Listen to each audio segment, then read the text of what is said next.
India TV पर आपका स्वागत है। दोपहर के 1 बज चुके हैं और आपके साथ मैं हूं गौनिका अरोड़ा। सीधे महरौली के उन्हीं जंगलों से आपको लाइव बुलेटिन दिखा रहे हैं जहां पर आफताब ने श्रद्धा की बॉडी के 35 टुकड़ों को फेंका था। घटना 6 महीने पुरानी है, लेकिन पुलिस अब उन टुकड़ों को तलाश कर रही है और उन्हीं टुकड़ों की तलाश के लिए दिल्ली पुलिस आफताब को इन जंगलों में लेकर पहुंची थी। 2.5 घंटे तक ये सर्च ऑपरेशन चला और अब ये सर्च ऑपरेशन आज के लिए खत्म हो चुका है। दिल्ली पुलिस आफताब को लेकर यहाँ पर सुबह पहुंची थी और लगातार 2.5 घंटे तक यहाँ पर उन टुकड़ों को ढूंढा गया जो आफताब ने 6 महीने पहले लगातार 18 दिन तक आकर इन जंगलों में आकर डिस्कार्ड किए थे। ये जंगल इतने ज्यादा घने हैं कि दिल्ली पुलिस को काफी मशक्कत करनी पड़ी, लेकिन दिल्ली पुलिस को अब तक वो हथियार बरामद नहीं हुआ है जिस हथियार से आफताब ने श्रद्धा की बॉडी को 35 टुकड़ों में काटा था। लगातार इस जंगल से हम आपको लाइव कवरेज दिखा रहे हैं। दिल्ली पुलिस जब यहाँ पर पहुंची थी तो आफताब को अंदर घने जंगलों में लेकर गई। आफताब से पूछा गया कि कहां उसने बॉडी के टुकड़ों को फेंका, क्योंकि बॉडी को 35 टुकड़ों में काटा। लगातार एक दिन हर रोज रात में 2 बजे निकलता था और कुछ टुकड़ों को यहाँ पर आकर डिस्कार्ड करता रहता था और उसके बाद किसी को इसकी भनक तक नहीं लगी। और जब 6 महीने बाद इस घटना का खुलासा हुआ तो आफताब को लेकर दिल्ली पुलिस यहाँ पर पहुंची। उसके बयान के आधार पर ही दिल्ली पुलिस लगातार यहाँ पर सर्च ऑपरेशन आज सुबह से चला रही थी। हालांकि अभी तक दिल्ली पुलिस के हाथ खाली हैं। दिल्ली पुलिस को वो हथियार रिकवर नहीं हो पाया है। 10 बॉडी के टुकड़े मिल चुके हैं, लेकिन अब तक 25 टुकड़े रिकवर किया जाना बाकी है। दिल्ली पुलिस जब आज यहाँ पर पहुंची थी तो उम्मीद थी कि शायद उन बॉडी के टुकड़ों को रिकवर किया जा सके, लेकिन वो टुकड़े रिकवर नहीं किए जा सके। अभी तक हथियार भी दिल्ली पुलिस के हाथ नहीं लगा है जिस हथियार से आफताब ने श्रद्धा की बॉडी को छोटे टुकड़ों में काटा और उसके बाद उन्हीं टुकड़ों को 18 दिन तक घर में रखा। इस वक्त आपको इन जंगलों की स्थिति दिखाते हैं। देखिए, काफी घने जंगल है। मई में आफताब ने श्रद्धा की बॉडी के टुकड़ों को यहाँ पर आकर फेंका था। हालांकि वो टुकड़े अब तक सही सलामत होंगे, किस तरीके से होंगे, वो बोन्स में तब्दील हो चुके होंगे या फिर कोई जानवर उनको खा चुका होगा, अब तक ये भी जानकारी नहीं सामने आ पा रही है। क्योंकि 6 महीने तक अगर इस तरीके से बॉडी के टुकड़े यहाँ पर पड़े रहते हैं तो जाहिर तौर पर किसी ना किसी जंगली जानवर के मुंह वो लगेंगे। और ये देखिए, इतने घने ये जंगल है। आपको यहाँ की तस्वीर दिखाते हैं कि अगर इतने घने जंगलों में बॉडी पार्ट्स को फेंका जाएगा तो आखिर इस तरीके से बॉडी पार्ट को रिकवर किए जाने की उम्मीद भी काफी कम लगती है। लेकिन अब तक 10 बॉडी पार्ट्स रिकवर किए जा चुके हैं, अभी बाकी बॉडी पार्ट्स रिकवर किए जाने बाकी है। और ये सीधे जंगलों से हम आपको तस्वीर दिखा रहे हैं, लेकिन उसके साथ साथ एक बड़ी खबर आपको बताते हैं उस डेटिंग ऐप को लेकर जिस डेटिंग ऐप से आफताब ने श्रद्धा से दोस्ती की थी और श्रद्धा का मर्डर करने के बाद कई और लड़कियों के संपर्क में आफताब आया था। उस डेटिंग ऐप को अब दिल्ली पुलिस एक चिट्ठी लिखेगी। उस चिट्ठी के जरिए दिल्ली पुलिस आफताब की प्रोफाइल के बारे में सारी डिटेल्स मांगेगी और इसके साथ साथ उन तमाम लड़कियों के डिटेल्स भी दिल्ली पुलिस उस डेटिंग ऐप से मांगेगी जिससे आफताब ने दोस्ती की थी, जिनसे आफताब करीबी हुआ था श्रद्धा के मर्डर के बाद। किन किन लड़कियों से आफताब ने दोस्ती की थी, किन किन लड़कियों से वो रिलेशनशिप में रहा, ये सारी चीजें का खुलासा उस डेटिंग ऐप के जरिए होगा। और उसी चीज का खुलासा करने के लिए दिल्ली पुलिस ने उस डेटिंग ऐप को एक चिट्ठी लिखी है ताकि उस डेटिंग ऐप की सारी सच्चाई, उस डेटिंग ऐप में किस तरीके से आफताब लड़कियों से दोस्ती करता था, उसके बाद जिस तरीके से उसने श्रद्धा को निशाना बनाया, कैसे ये पूरी घटना को अंजाम दिया गया, इस थ्योरी को भी दिल्ली पुलिस पूरी तरह खंगालने की कोशिश कर रही है। और बाकी की जो महिला लड़कियां हैं, यानी कि और जो लड़कियां जिनसे आफताब ने श्रद्धा का मर्डर करने के बाद दोस्ती की, क्योंकि जानकारी सामने आ रही है कि श्रद्धा का मर्डर जब उसने किया 18 मई को, उसके 15-20 दिन बाद आफताब ने एक और लड़की से दोस्ती की और उस लड़की को अपने फ्लैट पर भी लेकर गया था। उस लड़की के साथ भी आफताब रिलेशनशिप में था। तो बड़ी खबर ये डेटिंग ऐप को लेकर है जिस डेटिंग ऐप के जरिए आफताब ने श्रद्धा से और तमाम उन लड़कियों से दोस्ती की थी, उसको लेकर भी दिल्ली पुलिस अब जानकारी जुटाने की कोशिश कर रही है। अब आपको जंगल की तस्वीरें सीधा दिखाते हैं। देखिए, अब दिल्ली पुलिस, पहले यहाँ पर दिल्ली पुलिस ने इस पूरे जंगल को कॉर्डन ऑफ कर रखा था। लगभग 2.5 घंटे तक ये सर्च ऑपरेशन चल रहा था, लेकिन अब वो सर्च ऑपरेशन खत्म हो चुका है। दिल्ली पुलिस को जो रिकवरी करनी थी वो कर चुकी है, लेकिन अब ये सर्च ऑपरेशन आगे भी जारी रहेगा या नहीं ये अभी नहीं पता है, क्योंकि अभी तक जितने पार्ट्स रिकवर हुए हैं उसके आधार पर भी एक रिपोर्ट तैयार की जाएगी। लेकिन पूरी रिपोर्ट तैयार करने के लिए दिल्ली पुलिस को उन सारे बॉडी पार्ट्स को रिकवर करना होगा जो कि श्रद्धा की बॉडी को काटने के बाद आफताब ने यहां पर आकर डंप किए थे। देखिए काफी घना ये जंगल है, काफी घने पेड़ यहां पर हैं और इसी का फायदा आफताब ने उठाया था। आफताब यहीं पर नजदीक के ही इलाके में श्रद्धा के साथ लिव इन रिलेशनशिप में रहता था और जब उसे ये जानकारी मिली कि श्रद्धा के जिस तरीके से श्रद्धा के साथ उसका झगड़ा हो गया था, उसके बाद जब श्रद्धा का मर्डर आफताब ने किया तो उसने ये तरीका ढूंढा कि बॉडी को किस तरीके से ठिकाने लगाया जाए और बॉडी को ठिकाने लगाने के लिए इस जंगल से अच्छी जगह उसे नहीं मिली है। उसने सबसे पहले बॉडी के पार्ट्स को काटा, उसके बाद बॉडी के पार्ट्स को फ्रिज में रखा।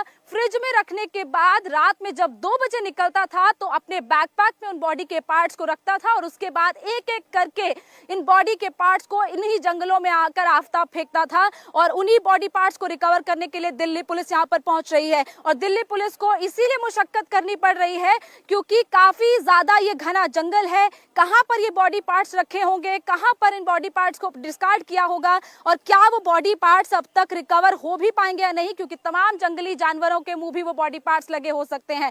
हमारे साथ इस वक्त संवाददाता अभय पराशर जुड़े हुए हैं जो लगातार सीधे तस्वीरें दिखा रहे हैं महरौली के उस थाने से जहां पर आफताब ने कल अपनी रात बिताई। किस तरीके से आफताब वहां पर बेफिक्र होकर सो रहा था। अभय, क्या जानकारी अब तक मिल पाई है? आफताब को पुलिस कहां लेकर गई है?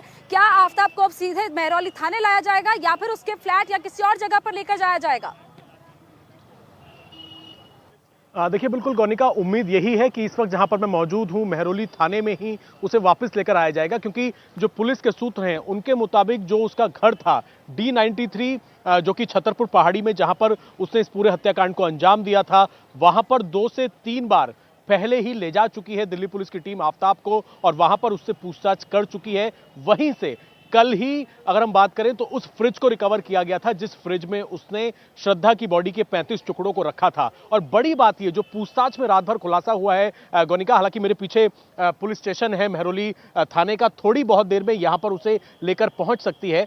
बड़ी बात यह है कि रात भर पूछताछ में उसने ये चौंकाने वाला भी खुलासा किया है कि जिस फ्रिज के अंदर उसने श्रद्धा की बॉडी के 35 टुकड़े रखे थे, 18 तारीख को उसने इस हत्याकांड को अंजाम दिया, 19 तारीख को उसने इस फ्रिज को खरीदा और इस फ्रिज को खरीदने के बाद उसमें बॉडी पार्ट्स वो रख रहा था। और आस पड़ोस के लोगों ने भी इस तरीके के बयान दिए हैं कि डेली यानी कि हत्याकांड के बाद जोमेटो से जो फूड डिलीवरी बॉय है वो आता था, उससे वो खाना मंगाता था और उस फ्रिज का इस्तेमाल वो अपने डेली नीड्स की जो सामान होता है, जो खाने पीने का सामान है, जो दूध है, वो उसी फ्रिज में रख रहा था। इस फ्रिज को उसने 2 पार्ट में डिवाइड किया हुआ था, जिसमें अगर हम बात करें, क्योंकि बताया जा रहा है 206 लीटर का ये फ्रिज था जो उसने स्पेशली खरीदा था जिसमें वो बॉडी पार्ट्स को रख सके। इसके फ्रीजर में ज्यादातर वो बॉडी पार्ट्स रखता था और उन्हें रात को 2 बजे करीब कभी 2 कभी 3 बॉडी पार्ट्स को पॉलिथीन में ले जाके पास के ही जंगल में जहां पर आप मौजूद है वहां पर ले जाकर वो फेंक देता था। और पुलिस के सामने सबसे चैलेंजिंग जॉब ये है कि 6 महीने पहले उसने इस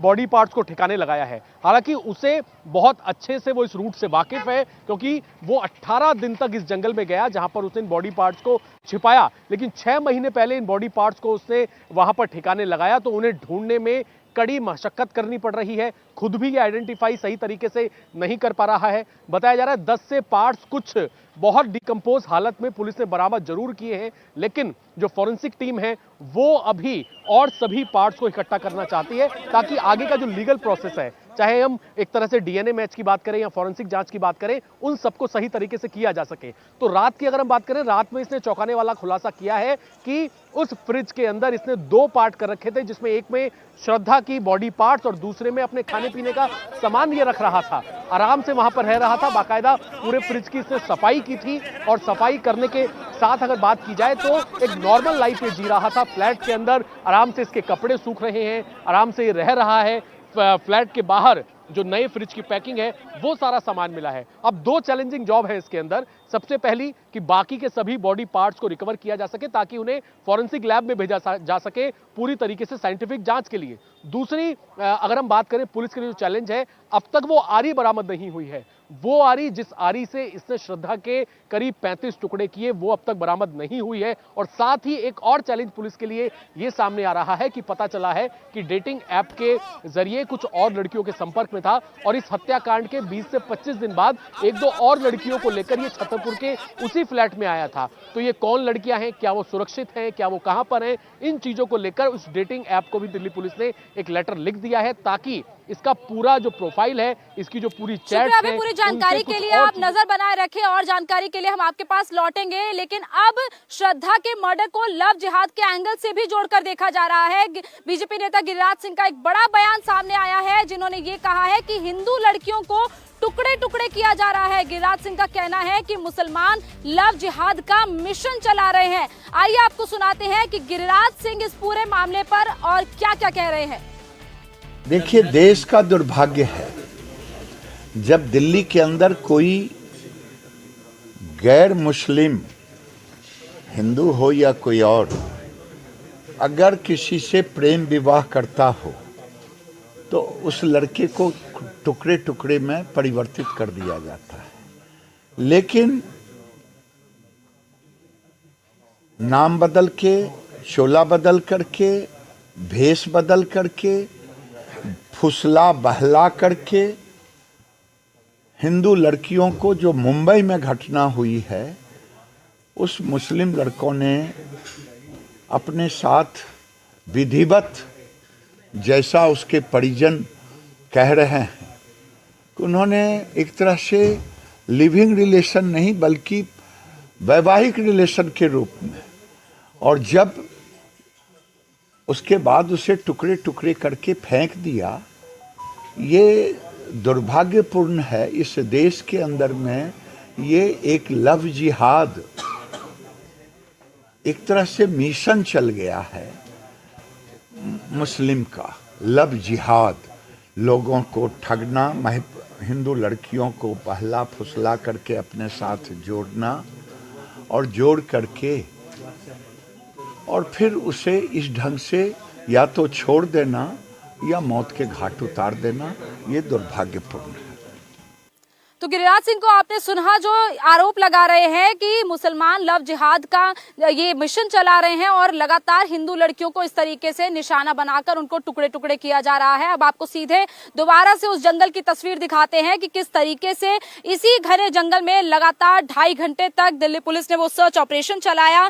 सर्च ऑपरेशन दिल्ली पुलिस ने इसीलिए चलाया क्योंकि आफ्ताब ने ये कबूल किया था कि उसने श्रद्धा की बॉडी के पार्ट्स को इसी जंगल में आकर लगातार 18 दिन तक फेंका, और जब 18 दिन के बाद इन बॉडी पार्ट्स को फेंक दिया गया, उसके बाद आफ्ताब ने एक और लड़की के साथ दोस्ती बनाई। उस लड़की को अपने फ्लैट पर भी लेकर जाता था और श्रद्धा की बॉडी के पार्ट्स जिस फ्रिज में रखे हुए थे, उसी फ्रिज में आफ्ताब अपना खाना भी रखता था। दूध, इसके अलावा बाकी की जो खाने की चीजें हैं उसको भी इसी तरीके से उस फ्रिज में स्टोर करके रखता था। यानी कि उसकी मेंटल स्थिति देखिए कि जिस लड़की के साथ वो लिव इन रिलेशनशिप में था, उस लड़की के साथ उस लड़की की हत्या करने के बाद उस लड़की के बॉडी के पार्ट्स को काटा और उसके बाद उसी बॉडी के पार्ट्स के साथ 18 दिन तक उसी घर में आफ्ताब रहा और उसके साथ साथ जहां पर बॉडी के पार्ट्स रखे थे वहीं पर खाने की चीजें भी रखी थी। आफ्ताब के सोशल मीडिया प्रोफाइल्स को अगर देखें तो प्रोफाइल्स में भी कुछ लड़कियों के साथ जो तस्वीरें हैं उसको भी दिल्ली पुलिस खंगाल रही है कि आखिर वो लड़कियां कौन है, कौन उसकी मित्र है, और तमाम दोस्तों से भी आफ्ताब के दिल्ली पुलिस पूछताछ करेगी। आफ्ताब के दोस्तों से भी पूछा जाएगा कि आखिर आफ्ताब किस तरीके का शख्स था, उसके बारे में सारी जानकारी दिल्ली पुलिस उसके दोस्तों से भी लेगी। तो बड़ी खबर यह है कि 2.5 घंटे तक चला वो सर्च ऑपरेशन खत्म हो चुका है। हथियार अब तक बरामद नहीं हुआ है जिस हथियार से आफ्ताब ने श्रद्धा की बॉडी को काटा था। दरअसल आफ्ताब एक शेफ भी रह चुका है, उसे पता है कि किस तरीके से बॉडी को, किस तरीके से किस चीज की चॉपिंग की जानी है। उसके सोशल मीडिया अकाउंट पर एक आर्टिकल भी शेयर किया गया जिसमें बताया गया कि किस तरीके से जो फूड चॉपिंग है वो किस तरीके से की जाती है, किस किस तरीके के चाकू का कैसे इस्तेमाल किया जाता है, कैसे चॉपिंग की जाती है। और ऐसा लग रहा है कि उन्हीं चीजों से इंस्पायर होकर आफ्ताब ने श्रद्धा की बॉडी के पार्ट्स को काटा और स्मेल ना आए आसपास के कमरों में, आसपास जो लोग रहते हैं, उसके लिए आफ्ताब लगातार परफ्यूम्स, अगरबत्ती और इसके अलावा तमाम खुशबू वाली चीजों का इस्तेमाल करता था ताकि बॉडी की जो बदबू है वो आसपास के लोगों तक ना फैले। इंडिया टीवी हर वक्त हर जगह डाउनलोड करने के लिए सर्च करें India TV news Google play store या ऐप स्टोर पर।